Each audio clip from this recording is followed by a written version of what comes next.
Today, we're going to meet Max Segal, director and founder, AHNA Consulting Group. We're going to talk hotel security and its role with executive security.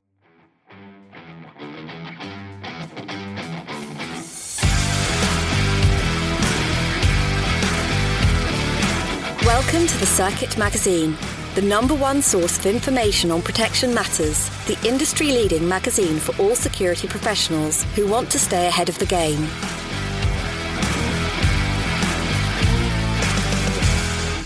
Hi, this is Pelham Rowe. We're here with the Circuit Magazine podcast. I am joined by Sean West, John Moss, and Elijah Shaw. We're talking hotel security with Max Segal. John, is this a natural fit? What's the deal here? Is this not something we should already have solved? You know, there's lots of different permutations. So first of all, are you working solo? Are you part of a team? Because that's going to change the dynamic. That's going to change your ability, your capabilities on the ground, right? You know, I've got a lot of experience working in a solo capacity. And in that role, you're a lot more reliant on the in-house security, on, you know, that director of security, building a relationship, having a good rapport, and, you know, trying to find the time to have a face-to-face. It's not easy. When do you do in advance? You know, do you have the opportunity to get a face-to-face, or is it done over the phone? If you're on a team, you know, you've got a lot more luxury there. You can send the advance party out and you can start building that relationship right up from the start. It's tough though, isn't it? It's evolving, especially in last year's context. Elijah, what's new with hotel security? I mean, is it not something that we're going to integrate into EP naturally? Well, I think it's coming now. To what degree and to what speed is a whole different story. You know, one of the reasons I think this topic is going to resonate with the listeners, particularly in the security industry, is because there's so many examples, so many case studies of it going wrong that we have to stop ignoring it and put more emphasis on it. I mean, you know, if you just think about what's happening in terms of timeliness. You know, you think about the Kim Kardashian hotel robbery when she was in Paris. And if we look at that as protectors, we have to start putting some things in place that are going to help make us successful in those areas. Absolutely. Yeah, because now is a good time to plan. Sean, I know, you know, many travelers have had a bit of downtime, but this is a perfect opportunity to plan for the next, few years. What do you think? I agree. I mean, with this pandemic, all protocols have been looked at across the board, you know, not just hotel security, everything, you know, other topics we're going to talk about on the podcast, medical procedures, all sorts of things. But going back to hotel security, what John said is key. Communication. When you're going to a hotel, doing an advance on a CP operation, you can tip your hat with the security. They can bring you so much intelligence of that venue. The best entrance, is the main entrance the best entrance to arrive? Or is there a sneaky one around the back where you can take your principal in? You know, you're going to get so much information from them. What you can get on one visit for 5 minutes, they can give you 10, 15 years of knowledge, which they might have had working there. So don't try and do it all yourself. Communicate with them. Use them on your team if you can. Use them to become a force multiplier. Elijah, you know Mac for some time. What do you think he's going to talk about? Oh, yeah, I have known Mac for a while now. And you know, he's a great guy that has just this wealth of knowledge in a lot of different areas. So anytime his name comes up, my ears perk up just because I know you're going to get something from it. So if he's talking about hotel security specifically, I think we're going to get some tools that we'll be able to use moving forward, particularly once the world opens back up and we start traveling again.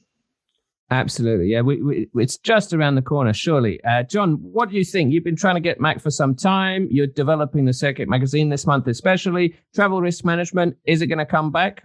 Look, travel security has never gone away. If anything, it's become more important, even though, there's less of us traveling. You know, personally, I haven't moved around very much at all. But certainly, if you are making a move, the planning that you have to do at the moment and the considerations that you need to take into account are huge. You don't want to get it wrong. You don't want to get it wrong? Absolutely not. Sean, you've actually done a bit of travel as well. What do you think about this topic, hotel security married with executive protection? I mean, it's one of them topics which is taught on every CP course, part of the advance. You know, there are lots of people you have to meet, the hotel managers, the hotel security. And I guess the way I've operated, wherever I've worked in the world, You treat everyone with respect, the way you expect to be treated. And that's how you get the most out of these people. Treat the cleaner as you expect to be treated. And with the hotel security, yes, you have to go there. Communication is key when dealing with them. If you want to draw out, get as much out of them as you can. The better the relationship you have with them, the more you're going to be able to utilize them within your team, your concept of ops. Absolutely. And I think that's Mac's sentiment too. Well, I tell you what, let's hear from Mac. It's going to be great. Let's start off the year with a fantastic podcast with Mac and the topic of hotel security.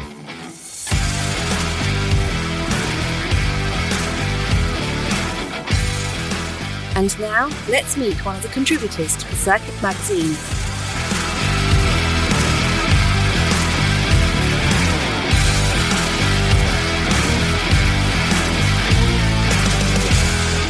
Hello, we're here with Mac Segal, founder of the AHNA Consulting Group and great friend of the EP industry. How are you doing, Mac? Great, Sam. Thank you very much for having me. Once again, sharing the stage, and great to be here with John. And life is good. Okay, life's good. A little bit different, a little bit less travel, but maybe a future where travel will look a little different. You're famed for your expertise in the world of hotel security. Why don't you give us a little bit of background about yourself and how that came to be? Well, I've been in the industry on and off for a little over 27 years now.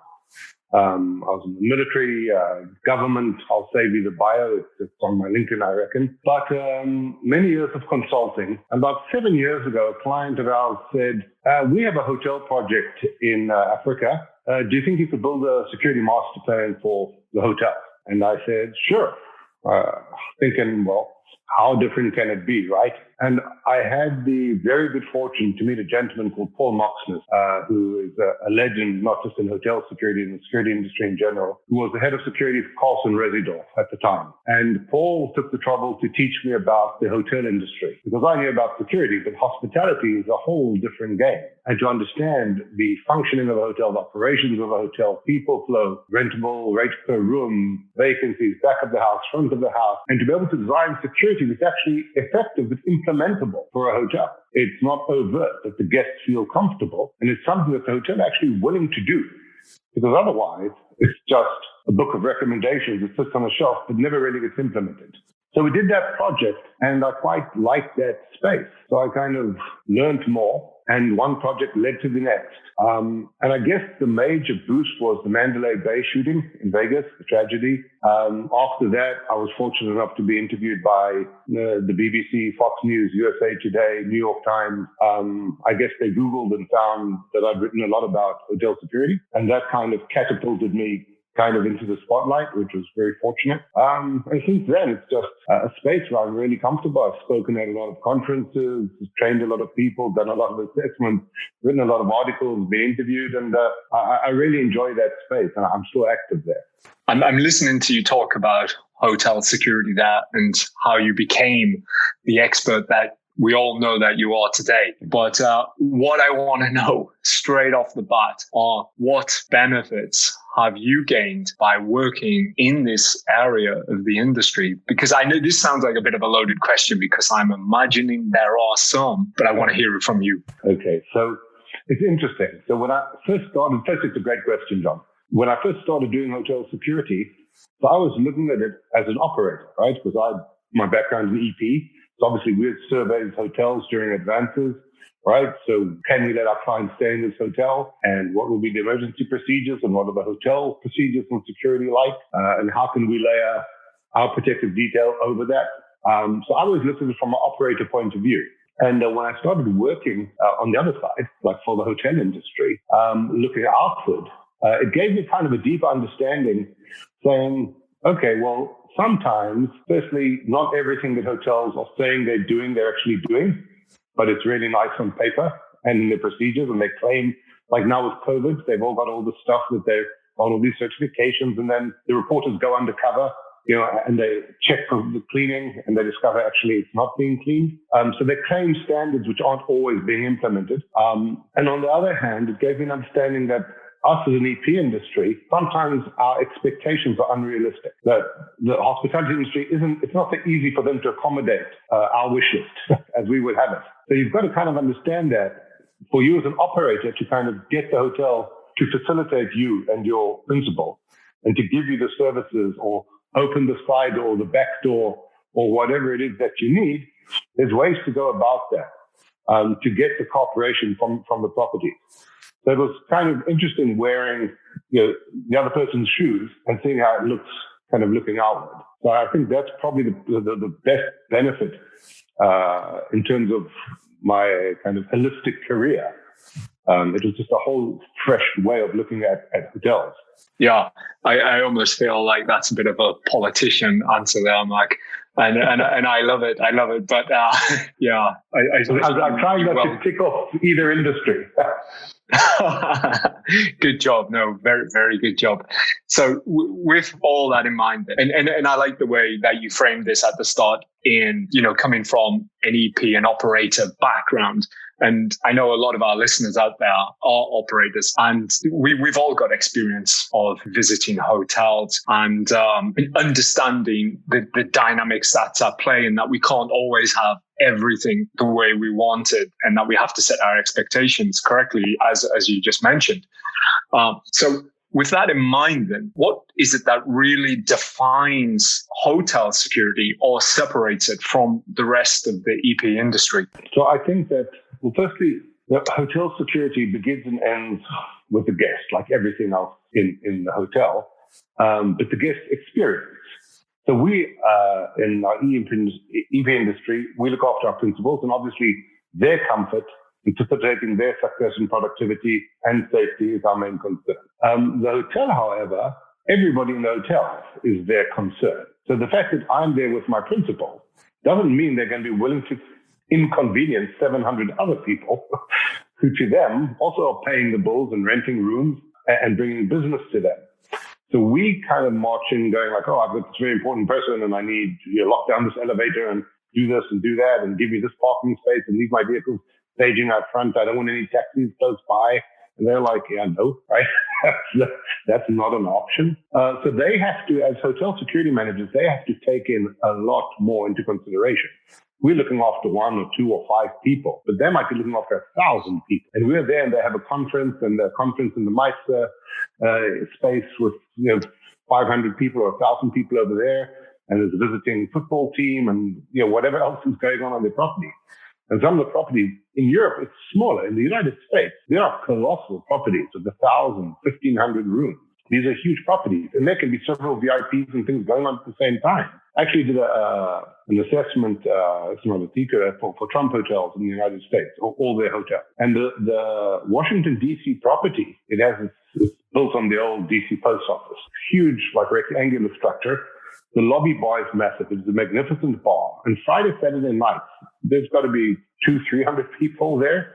It's packed, right? And half of those people are somebody from government, from Congress, senators, this, that. Half the people have got details, right? So there are a lot of important people. It's not just, hey, me and my guy. There are other people. And the hotel have to juggle all of this and accommodate all of this, which is actually quite challenging. Yeah. Absolutely. So I think the message there, as an operator as well, is not to expect that you're the most important person in the room, or certainly that you and your principal aren't necessarily the most important people in the room, and to appreciate that. But whilst all from the EP perspective, that you have to ask, you have to try and go that extra mile, and there's going to be a lot of pressure from the principals to get you as their right-hand man, as their operator, to go a little bit further, to get that, that special hospitality laid on for them. So have you got any advice for the operators listening for the best way that they should approach that in relation to the interface with the hotel security manager and so on? Yes, absolutely. It's a great question. I've been asked it many times. Well, many times the hotel security manager, firstly, be nice. Be very, very nice. If you're going to come in there, kind of guns blazing or feeling that you're really important because you've got this Fortune 100 CEO, and you come there like you own the place, all you're going to do is get his back up or her back up, and they're not going to help you. You need to come in there. I mean, in many instances, we don't even engage with the security manager per se. We can get it done through the GM or the rooms manager and get what we want. One of the issues with hotel security managers is when you recruit them, they want to help. And often their help can be more of a hindrance to you because they start, clearing a path and pushing people out of the lobby and, wanting to grab the client's bags and all sorts of things because they want to be part of it, right?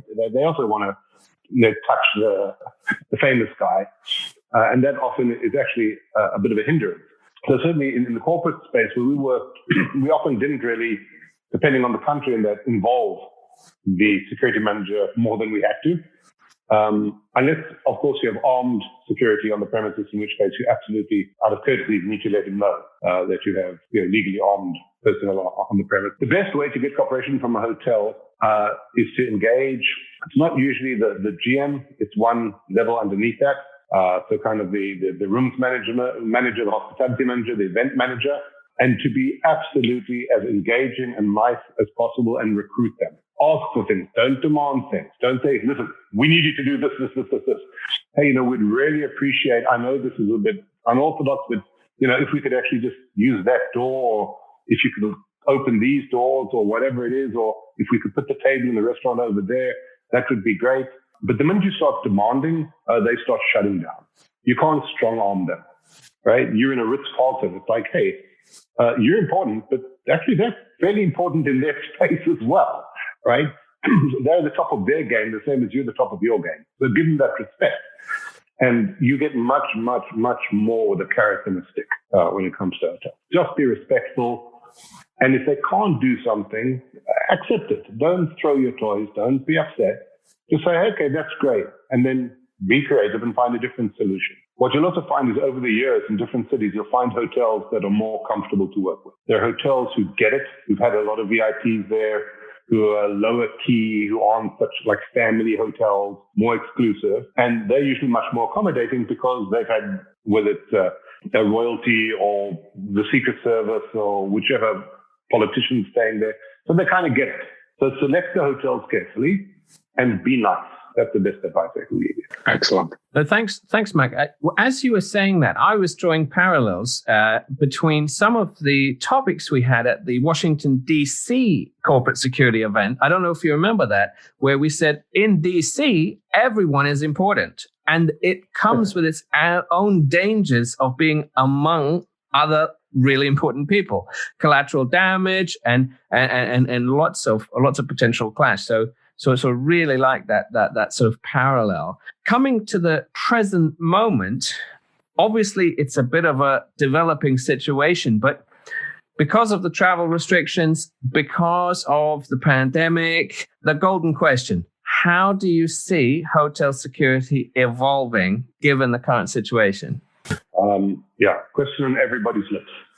I've been fortunate to be involved in an international hotel think tank. It's about June, where just leaders from the hotel industry kind of got together to discuss this going forward. And they invited me to join the think tank from a security perspective. It was extremely interesting to hear how the industry are thinking and what their concerns are. I recently wrote an article in Hotels Magazine published where I kind of mentioned the fact that everybody is like COVID focused. Like, hey, but the rest of the threat landscape is still out there. As we saw in Austria and France, the tourists haven't gone away and the pickpockets haven't gone away.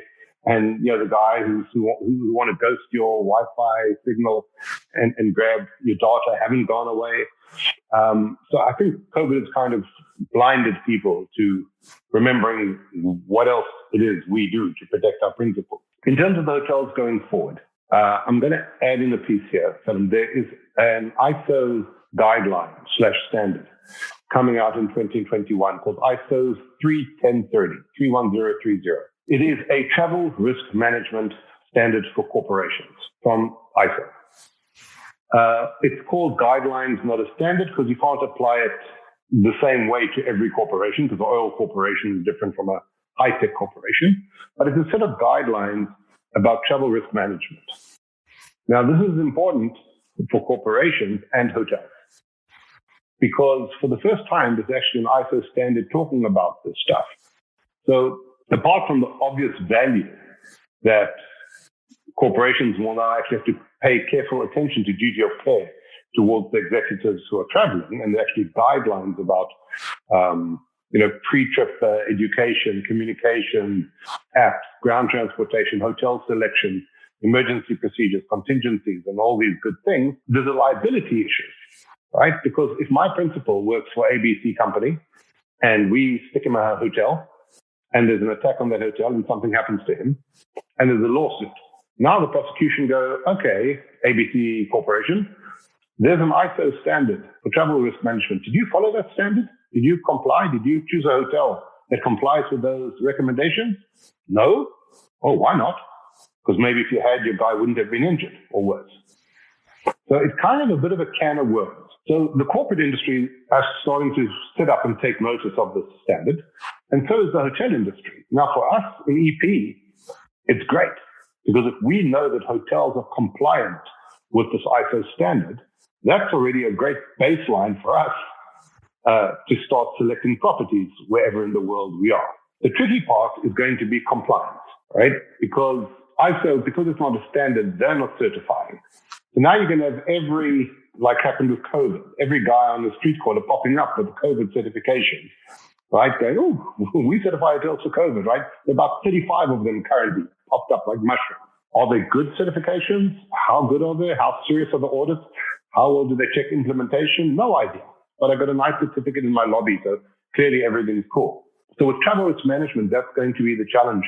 And there are organizations out there that are doing really good certifications. There's one that's doing third-party accredited certifications, UK government level, SSJ awards. They're the first to actually have a third-party accreditation.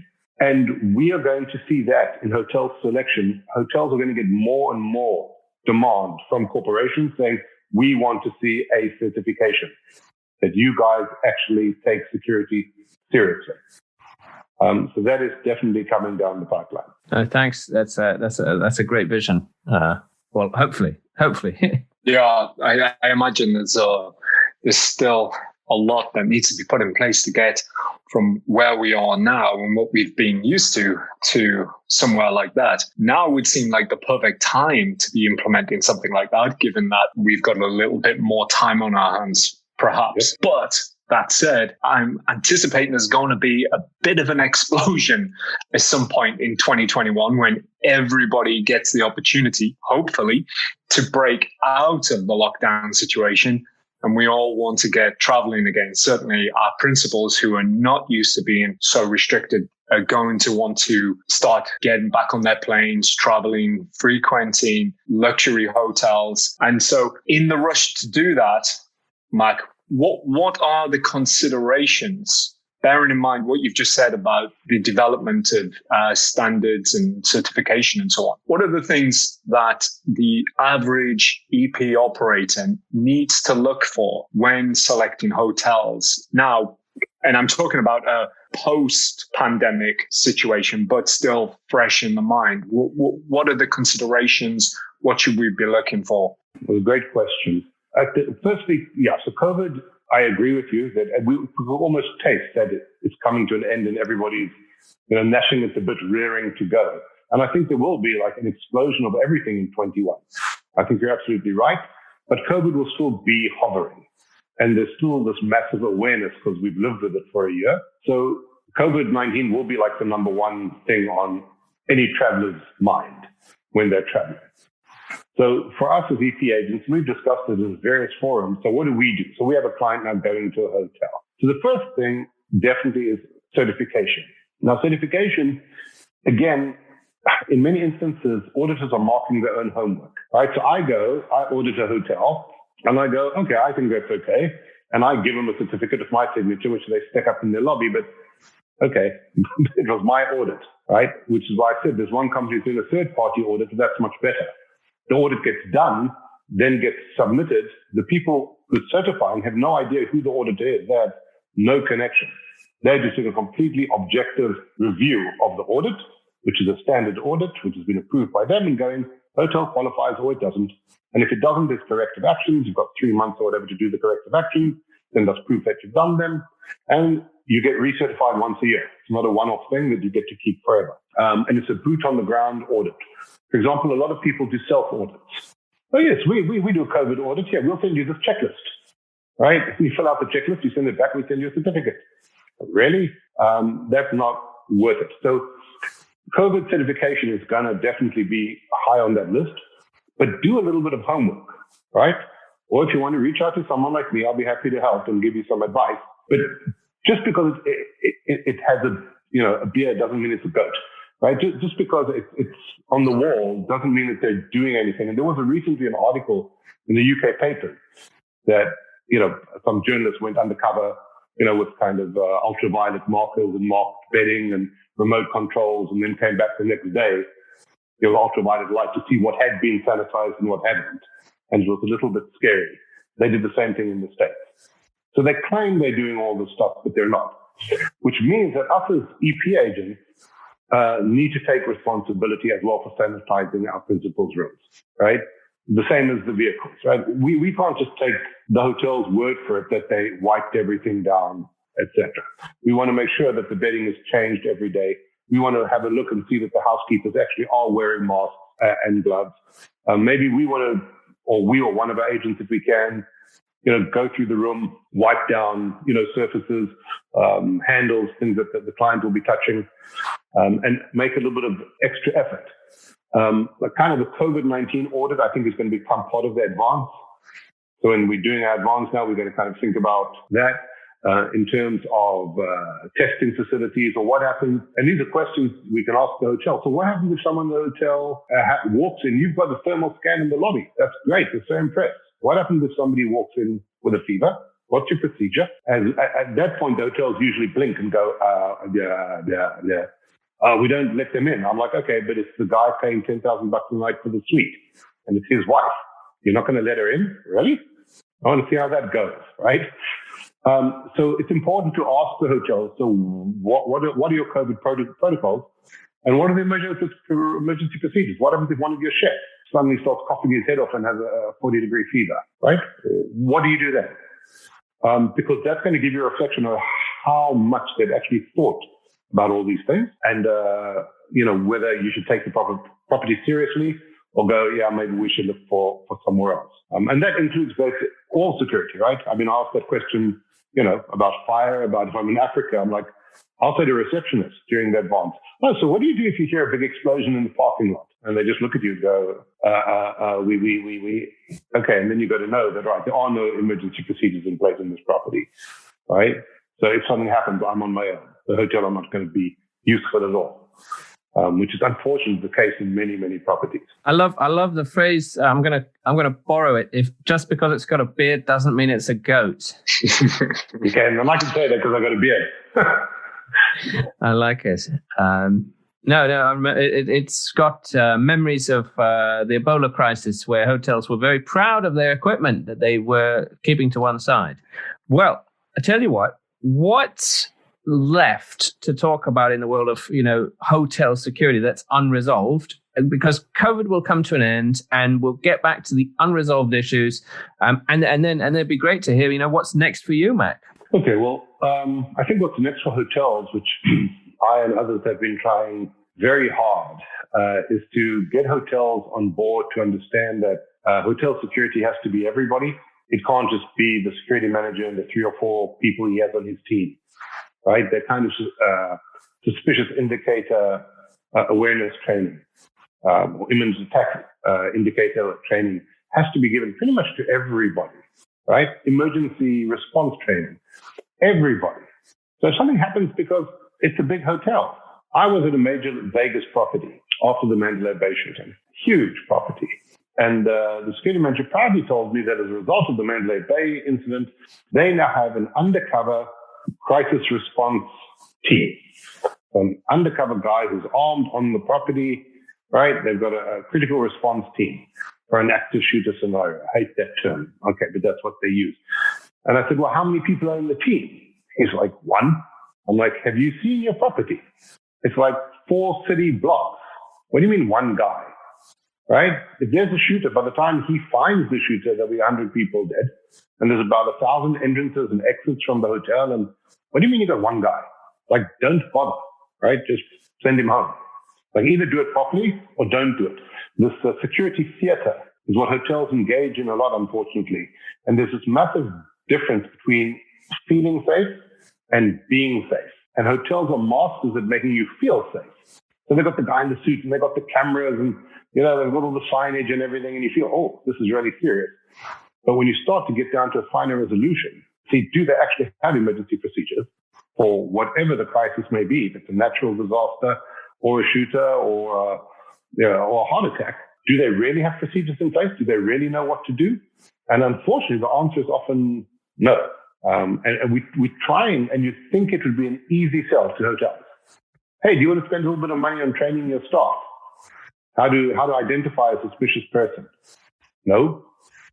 How much do you spend on champagne in the lobby every day? Right? Oh, yeah, okay. And flowers, and so you spend money on all the stuff, I get it.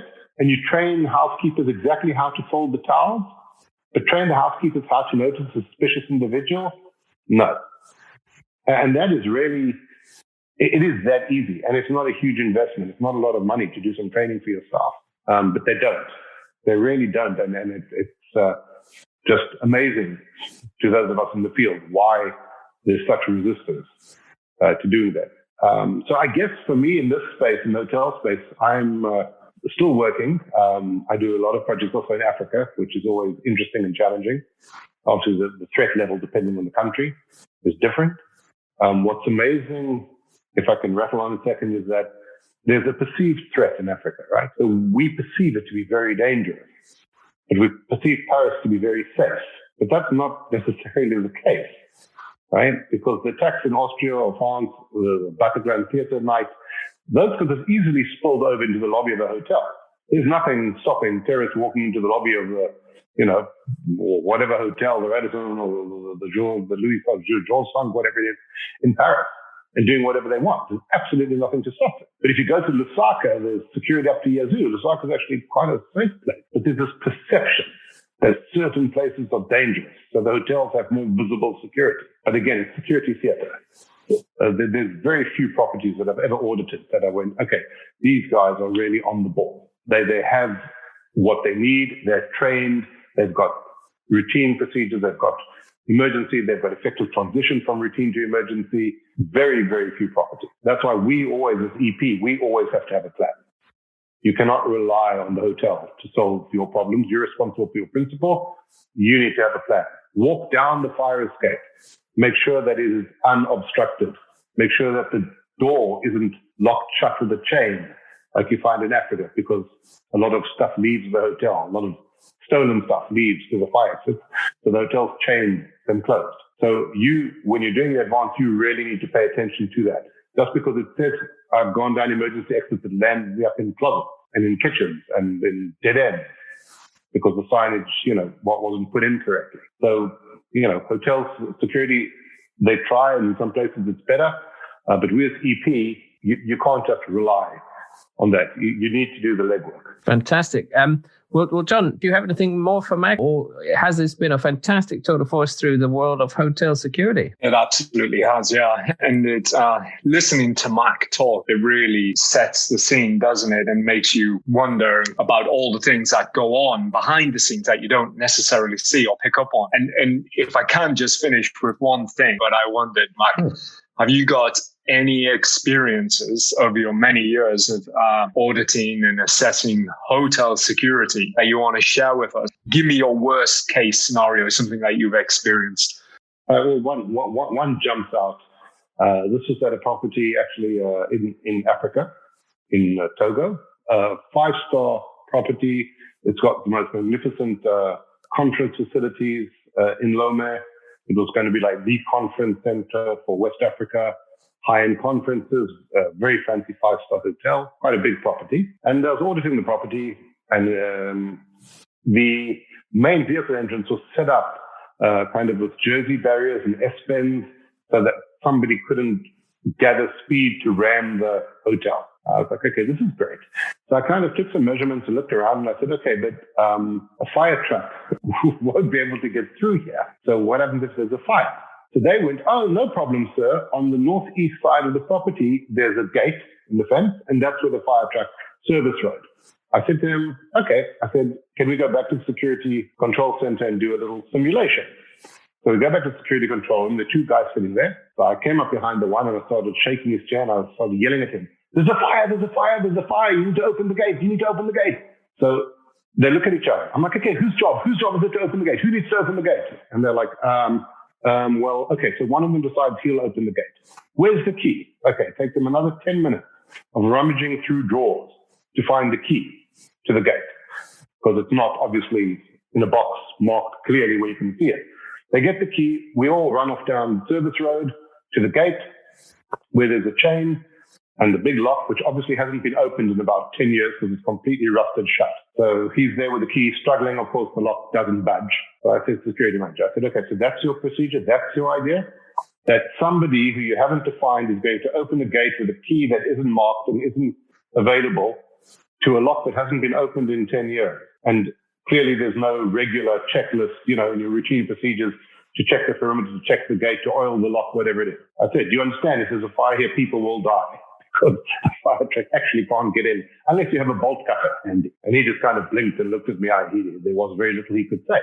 But that's a typical example of they go, yes, no problem. We've got a gate. That's where the fire truck comes in.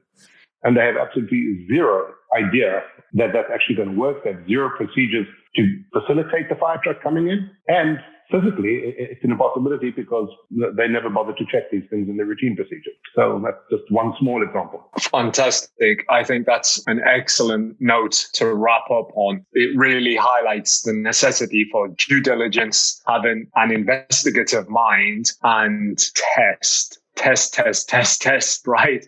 100%. If you take it at face value, you're going to come unstuck.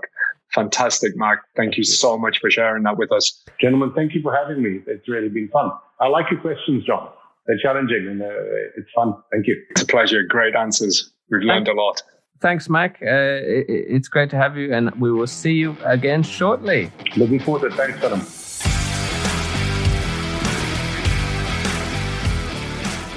Great to hear from Mac Segal, founder of AHNA Consulting. It's great to have him. He's very much in demand.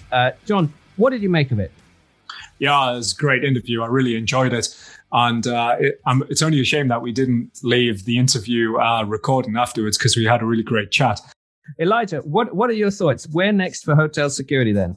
I think the big piece is that, we had a subject matter expert on there.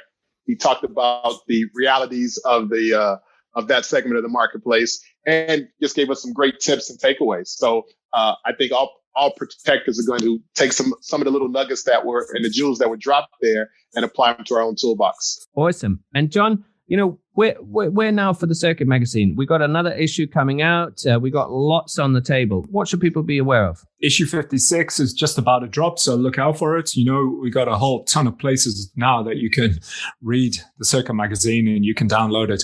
So obviously we've got the Circuit app. We've now got BBA Connect app, and we've got the site. You're BBA or a NABA member, you're going to get it delivered to your door. If you're none of those things, why not? There's always time to start. Issue 56 is a great place. Absolutely. Fantastic. Well, this has been an excellent episode of the Circuit Magazine podcast. Let's see you next week for another exciting edition from myself, Sean, John, and Elijah. This has been great.